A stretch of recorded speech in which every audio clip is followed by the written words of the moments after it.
10%. Okay, we're going to turn on some music now. This is What about the 10%?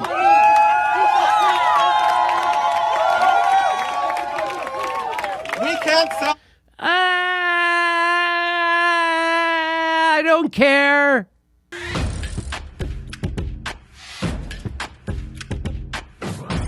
What a year. What a mask off year for progressives.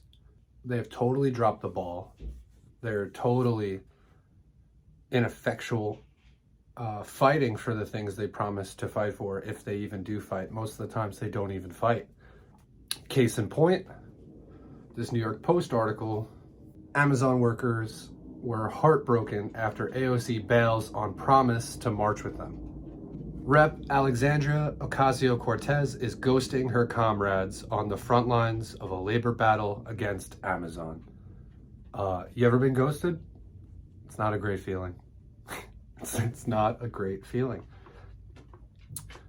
The socialist lawmaker promised organizers she would stand by them at a rally outside a Staten Island warehouse trying to unionize, but dropped out at the last minute. And protest leaders revealed to the Post this week that they were so crestfallen that they didn't even bother inviting her to a follow-up rally in December.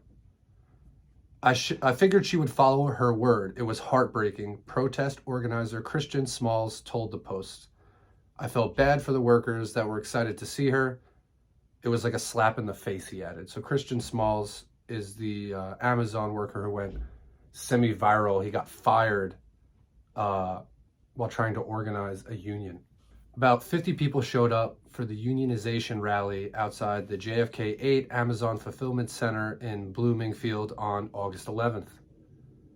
Activists from the Independent Labor Organization Union said they didn't even bother inviting the congresswoman who infamously defeated Amazon's proposal in 2019 to open up a 25,000 job world headquarters in Queens, to a December 15th rally outside the same facility.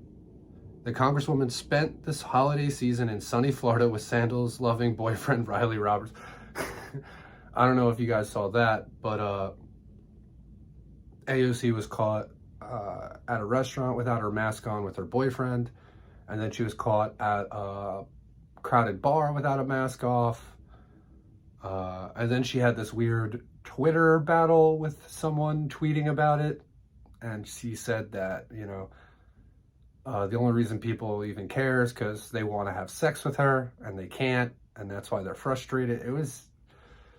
She's been on a roll, man. She has been on a roll. After she didn't show up the first time, there was no point in reaching out to her after that, Derek Palmer, a packer at the Amazon warehouse, said. The two organizers met AOC when they traveled to Washington, D.C. to join Rep. Cori Bush in her eviction moratorium protest on the steps of the U.S. Capitol in August. Smalls said they spent hours talking to Ocasio-Cortez about the Amazon union, and she lavished praise on the effort. So they met AOC when they went to protest the eviction moratorium, right? They went to protest to get an eviction moratorium extended.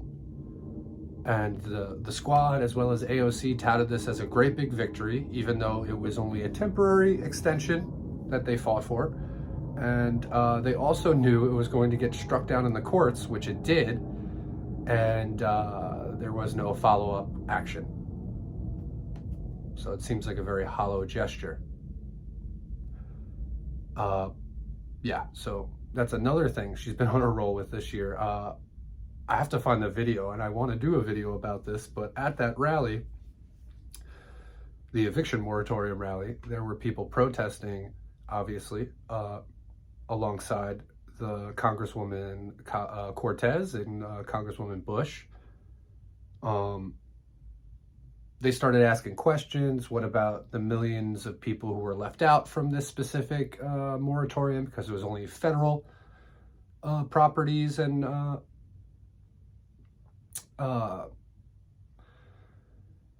what they did was they said, we're going to take care of it. And when the guy asked a follow-up question again, they just turned on music and started cheering like it was a party. It was so weird and extremely alarming, because AOC started her career. One of the first things she did once she was assumed elected office was went and protested Nancy Pelosi in her office alongside, I'm forgetting which organization it was, one of these youth climate organizations. So she actually went and did a protest as a congresswoman in the speaker's office, which was great. That was a great way to start.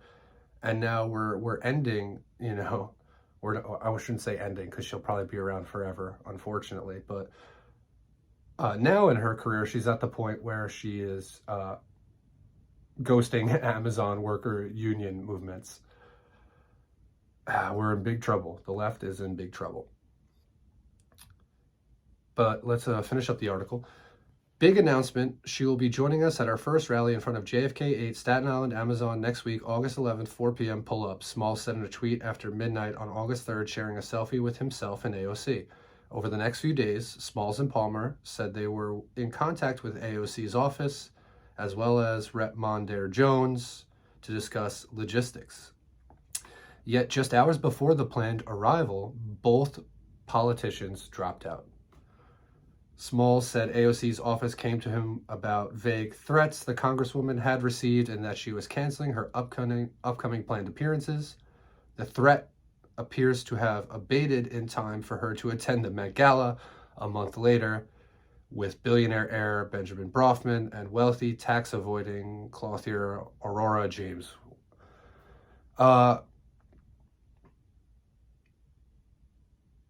Yeah, I don't know about the two specifics of those people. I do remember her talking about how the woman who made her dress was an immigrant, and this is an immigrant dress, and I'm tax the rich, and I'm going to make a statement. The woman is an immigrant from Canada. It's, you know, so anyway. Unionizing Amazon workers has been a holy grail of activists for years. Last April, the company beat back an effort to unionize an Alabama warehouse. A 2014 unionization effort in Delaware also failed by a wide margin. Smalls, the president of the Amazon Labor Union, is looking to make history with the Staten Island warehouse and led a walkout with Amazon workers from the facility just before Christmas. Reps from both offices declined to comment. So this is AOC right now. She's telling people on Twitter that they just want to fuck her. Over the summer, she's abandoning Amazon workers while they're trying to unionize, while she has time to go to things like the Met Gala and feel important. At this point, I'm almost ashamed that I ever gave money to Justice Democrats or AOC. I live in New York City. I'm from New York City. I don't live in her district. If I lived in her district, I would have voted for her. I don't know if I would vote for her at this point if I lived in her district. I can't. The Democratic Party is just not a vehicle where you can make meaningful change. If you think it's just a matter of numbers, you know, if we get more people in there who think like X, then we can get legislation, blah, blah, blah. I submit to you, look at AOC.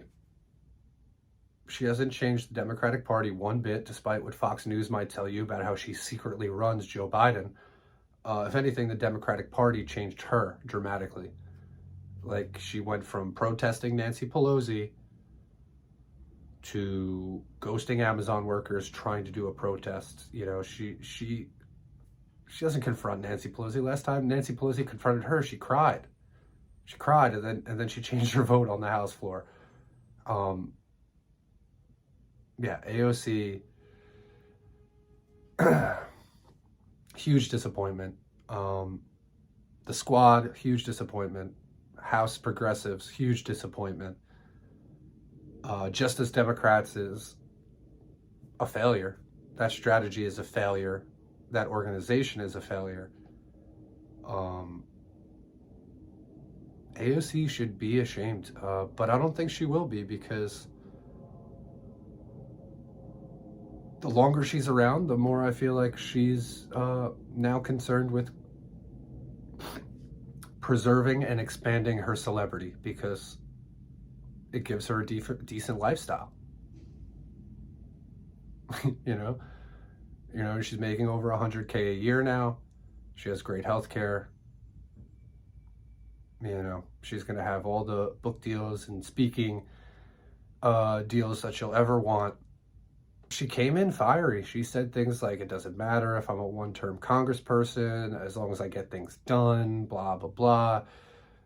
The only thing that's stopping a vote for Medicare for all in the House or in the Senate is political will. We need to do that not tomorrow, not 5 years from now, today, yesterday. And, you know, this past year has really been a mask off, going against force the vote, saying Jimmy Dore committing violence on her for saying fuck her, telling people on Twitter they just want to have sex with her, ghosting Amazon workers. It's not a great look, AOC. It's really, really disappointing. God. Get your shit together. Holy shit. God. Jesus. Help. 1 million people are going to be left out. What's your answer for those 1.1 million people? What this shows you that they are not genuine. This was a stunt, and now those people are out on they're all fucked. And watch how they care. Watch how they care. People said, "How are you going to do it? What's your 10-point plan? What are you doing 5:30 p.m. on Saturday? How many days are you going to be here?" So those were people, when they started it, asking them, how long are you willing to do this? And what are you willing to do to make, they were trying to get them to actually commit, but they wouldn't. And so she's trying to dismiss those people who are trying to get them to commit.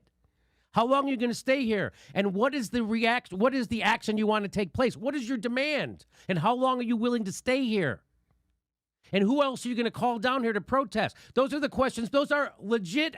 So, by the way, that is organizing 101.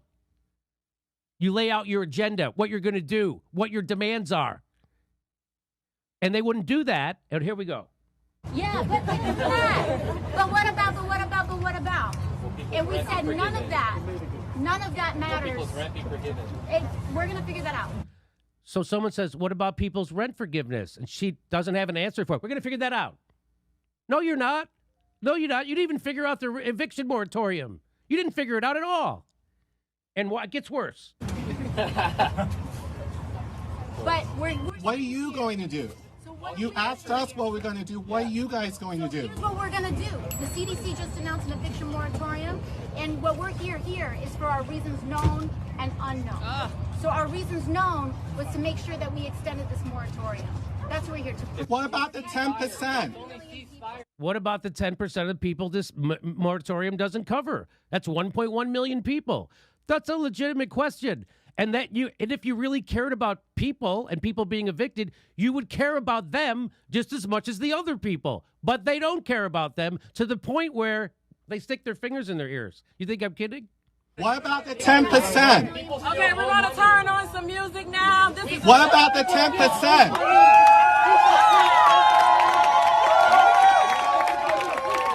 We can't sell. I don't care.